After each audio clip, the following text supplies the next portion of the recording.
Hey y'all, Carolina Tony. And Debbie. Today the road brings us to Arches National Park in Moab, Utah. One thing about Arches National Park here in Moab, Utah is you just can't drive in, can you? No, you have to make a reservation through recreation.gov. We didn't have one, but you can sign up for alerts, and they sent me an email yesterday that they had tickets available. So I did go online and get the time of our choice, which is 10 o'clock today. Yeah, that's not something that's new. That's been going on for a long time. At some of the busier parks, you do have to have reservations to go in. Yeah, and if you go into downtown Moab, you will understand real quickly this is a busy place. There is a lot of things to do here. We're going to take a drive and look at some of the interesting sites. Debbie has downloaded a map. It's a guide-along app, and we did that in Glacier National Park, and it's really worth the money. I downloaded a Mighty 5 bundle, so I have all 5 parks, and it was $40. And I know that sounds expensive, but it's really worth it. Okay, well, I hope you heard all of that, because we're standing next to a busy highway with lots of trucks and buses and vehicles going by. But anyway, enough of this jibber jabber. Let's go ahead and get started exploring Arches National Park. Here is a map of the park itself. This is where we are now, and here are some of the drives. This is all written in red. You don't live here, but if you look at the tall rocks just around the next bend, you'll see what looks like 3 penguins standing side by side, greeting us into the park. The one on the left has its beak pointing to the left.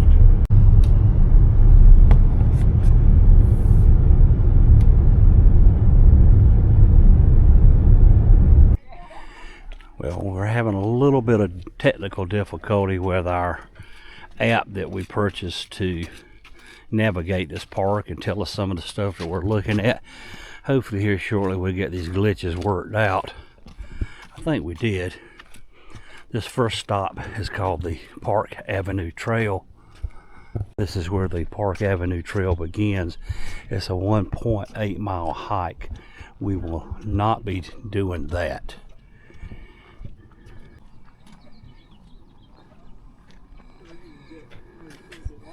Well, here's where the trail begins, right here, down those steps, and it goes all the way down through the valley. Okay, there's steps that follow down. You see those folks, they're hiking. I think Debbie's saying, I really think I want to do this. A fallen arch, right to the left right there, it's called Baby Arch, and there's a rock in front of it, so you really can't see through it right now. But across the top, they said it's possibly there used to be an arch that went all the way across, went down there, and then back up over there. This is Balanced Rock Trail, and I guess you can see why it's called Balanced Rock, because look at that huge rock up there. It seems to be balanced on the top of that. It's an arrowhead. Make the turn for the windows. This 5-mile round-trip spur road will take us to see some of the most impressive and easily accessed arches in the park. But let's not be in too much of a rush to get there, okay? There are a few worthy stops of interest on our way to it. The first one is the Garden of Eden. Now, many visitors do skip this because they're in a hurry to get to the arches, but if you have a little bit of extra time, it is worth a quick stop. There are all sorts of neat formations here with fun names like the Devil's Golf Ball and Adam and Eve. There are no designated trails, but you're free to wander as you wish across the slick rock. This is called the Garden of Eden.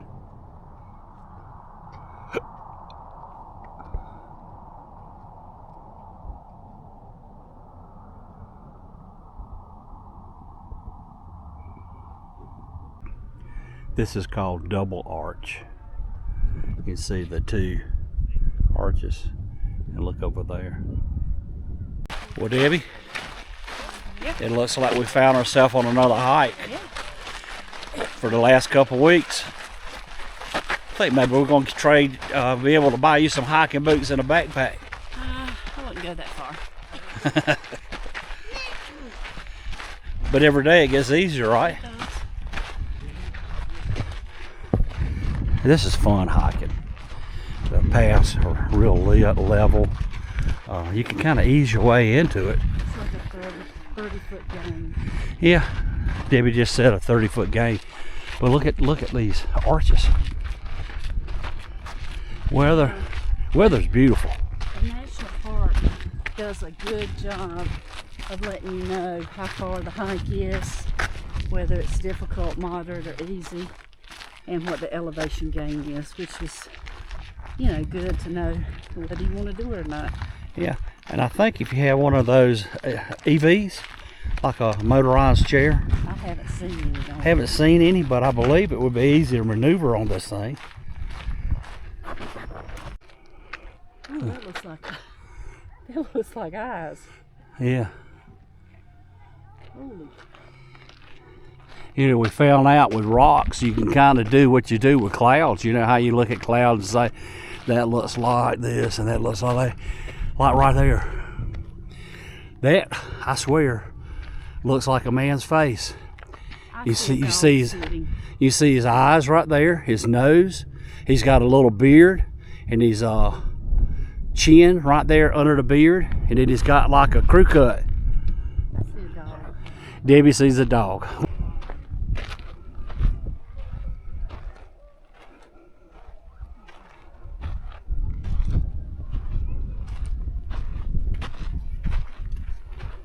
Morning. You see this thing back behind me? This is really impressive. You hear the echo coming out from all the folks up there. Let's get a little closer. Debbie said she wasn't going any farther. I'm gonna go down to the bottom. See it because I think right there is where a scene from Indiana Jones movie was filmed. Right in that area over there. This is the trail to Delicate Arch. It climbs over 500 feet, no shade, and it takes many people 2 to 3 hours. Debbie don't want to do that today. However, we are going to hike just a little bit across this desert. It has no shade, no water. In 1914, J. Marvin Turnbow bought the ranch, and he lived here for a time, and he later became the first custodian of natural bridges.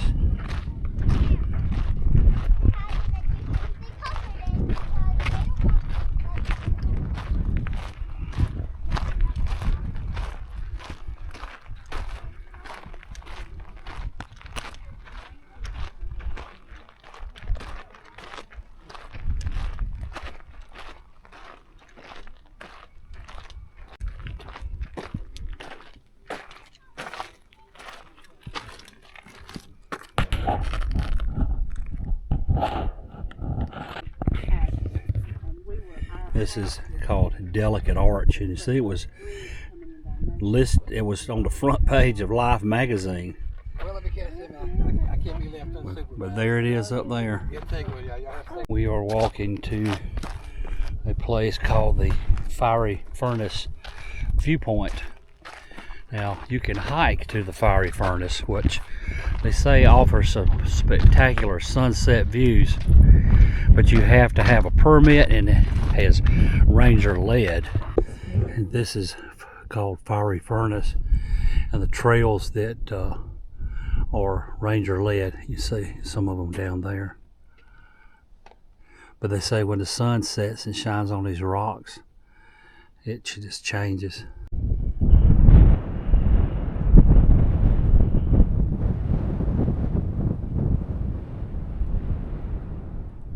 Debbie just mentioned something that would be a tip for you, that this is about the middle of May. Yes, 21st. Yeah, and she just mentioned that she did not think she would want to come much later than May. The weather today is very comfortable, in the 80s. It's like 85, and as long as there's a breeze blowing, It's comfortable, but it's hot. Yeah, and there's very little shade. And imagine if you wait until it gets much more into the summer, it's gonna really be rough. Yeah. Now it's really almost perfect. Yeah. Yeah, look at that.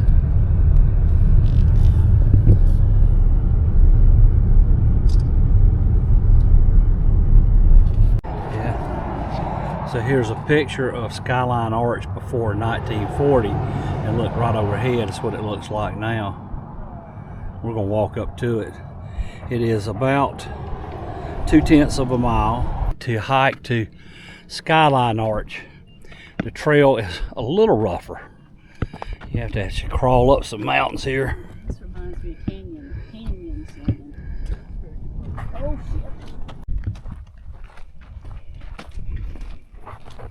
Let's go down.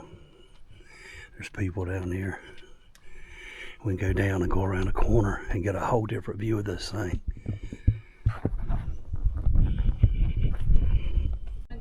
No. This is just really interesting.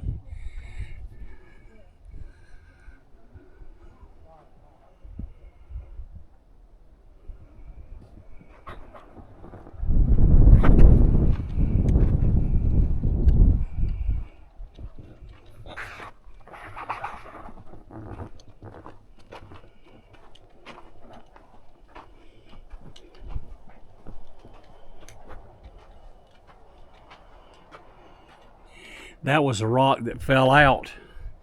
It was right over there, right over there. Debbie said she's gonna set this one out. I wanted to walk through this slot.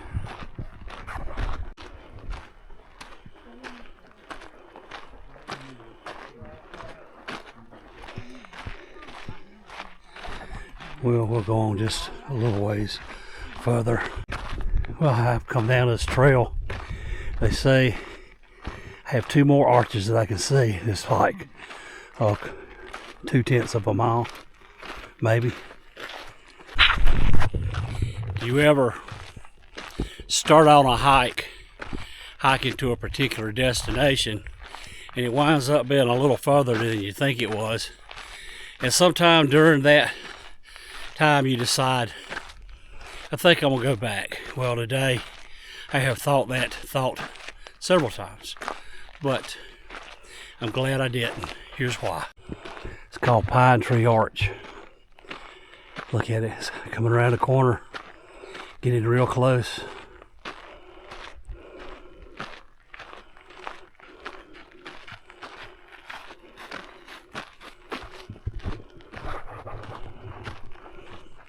And there you go. Well, it's not going to be complete unless we hike all the way through. This is picture postcard worthy, isn't it? We've got to hike through it. It's real sandy right here. This is where all the water and wind over the years have washed this out and made this arch. And this is the end of the trail. Look at the view.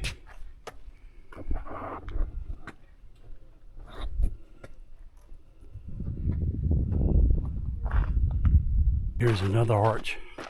Back this way. I missed it a while ago. I walked right by it and didn't see it. I almost did not see this when I walked right by it. On the way back, I found it's called Tunnel Arch. We see 2 of them, one here, one over there. Well, that is going to be a wrap for our trip to Arches National Park here in Moab, Utah. I'll tell you, the Ride Along app was really worth the investment. It tells you how far hikes are, tells you what kind of terrain that you'll be going on, how long it takes to get there, and I think it saved us a lot of time and a lot of effort. Some of these hikes were really worth to hike. Seeing these arches, some of them were a little farther than we wanted to hike, a little more strenuous, so we didn't do them. But this video will not do what we saw with our own eyes justice. I'll tell you, it is more beautiful than you can ever imagine. And I'm glad that we picked this time of year before it got real busy. The timed Getting in where you have to make a reservation, that's not really a big deal. It goes by smoothly. Just make sure that you don't go up thinking you're going to get in, because if you don't have a reservation, they will turn your tail around. Well, I hope you've enjoyed this video. If you did, be sure to give us a big old thumbs up. Be sure to share with your family and friends. But until next time, y'all have a good day.